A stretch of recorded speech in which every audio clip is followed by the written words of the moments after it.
பார்க்கும்போது ரொம்ப மனசுக்கு ரொம்ப மகிழ்ச்சியாக இருக்குது. என்னுடைய பேரன் வந்து நட்சத்திரன் படிக்கிறாரு. அவர் ஸ்கூல் விட்டு வந்த உடனே முதல்ல எங்கே இருக்காங்க அப்படின்னு சொல்லிட்டு வீட்டில் வந்த உடனே பேக் வச்சு அடுத்த செகண்ட் சைக்கிள் எடுத்துகிட்டு வந்து அவ்வா வந்து பார்த்துட்டு தான் போவேன் அப்படின்னு சொல்லுவான். அப்படி குழந்தைகள் வந்து எல்லாருமே தாத்தா பாட்டிகள் மேலேயும் அப்பா அம்மா மேலேயும் ரொம்ப பாசமாக இருக்கணும், அன்பாக இருக்கணும். உங்களுக்கெல்லாம் எல்லாருக்கும் பழம் சாப்பிட பிடிக்குமா? பழம் பிடிக்குமா கண்ணு? என்ன பழம்லாம் சாப்பிடுவீங்க? Okay, very good very good very good, thank you. சரி, பூக்கள் பிடிக்குமா? பூக்கள் பிடிக்குமா? பிடிக்குமா? Okay, good, very good. இப்போ இதெல்லாம் உங்களுக்கு பிடிச்சிருக்குல்ல? பிடிச்சிருக்கா? பிடிச்சிருக்கா கண்ணு?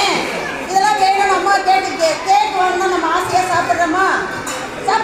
எதுக்காக சாப்பிட்றோம்? நல்லா இனிப்பாக சுவையாக இருக்குது, இன்னும் 2 கேக் வேணும் அப்படின்னு கேட்டோம். அப்படி சாப்பிடும்போது நம்முடைய உடன் பிறந்த சகோதரர்களுக்கும் நம்முடைய நண்பர்களுக்கு கொடுக்கணும்னு தோணுதா உங்களுக்கு?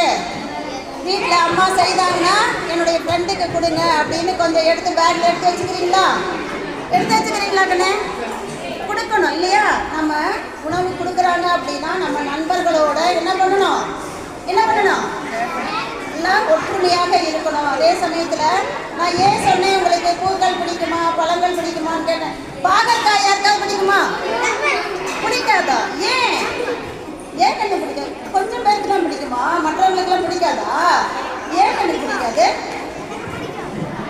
உங்களுக்கு மட்டும், மற்றவங்களாம் வேணான்றாங்க. என்ன காரணம்னு? கசப்பா இருக்கும் இல்லையா?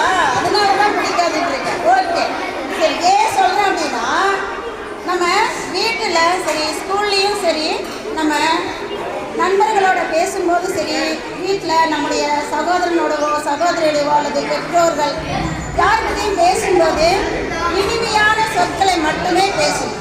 ஓகே, இனிய சொற்களை மட்டும்தான் என்ன செய்யணும்? பேசணும். புரியுதா? இனிய சொற்கள் எது மாதிரினா பழங்கள் மாதிரி. நீங்கள் பிடிக்கும்னு சொன்னீங்க இல்லையா? பழம் உங்களுக்கு பிடிக்குமா?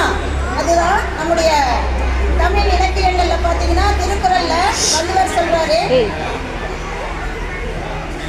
இன்னாத கூறல் கனி இருப்ப காய் கவர்ந்தது.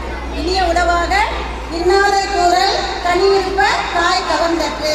அதாவது இனிய சொற்கள் இருக்கும்போது நம்ம என்ன செய்யணும்? பழத்தை விட்டுட்டு நம்ம காய்கள் என்ன செய்யக்கூடாது? பயன்படுத்தக்கூடாது இல்லையா? நம்ம பேசக்கூடிய சொற்கள் எப்படி இருக்கணும்? இனிமையாக இருக்க வேண்டும்.